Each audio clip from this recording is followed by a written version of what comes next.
Okay, so once we have our camera and we have our slate, and the slate is parented to our camera, so the camera is parented to the slate is parented to the camera, so now I can move freely anywhere I want. I'm ready to go ahead and create an object. However, if I'm going to be creating an object, I'd rather create a null that has the animation keyframes on it. This way I don't have to create them all the time.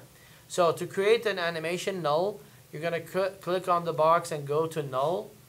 I'm going to change the name to animation, AnimNul. This way I always have it. And I'm going to go ahead and key it once. So at frame 0, I'm going to go ahead and key it. And at frame 200, I'm going to go ahead and type in 360 here and key it again. I might say 360 or minus 360.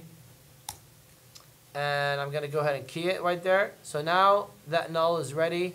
I'm going to change that keyframe to linear.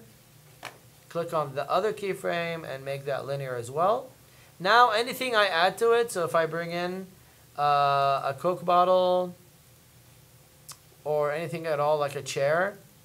Here's the chair, and it's grouped, so all I have to do is Command C, copy, go to my slate. Make sure you save it as slate, and then you can go ahead and paste it. It should paste in the middle. It's okay if it's too big because you can zoom out, and then you can add the chair to the AnimNul, and guess what? If you hit play, it already animates if it's centered correctly. So make sure it's centered correctly, so it can rotate correctly. Does that make sense?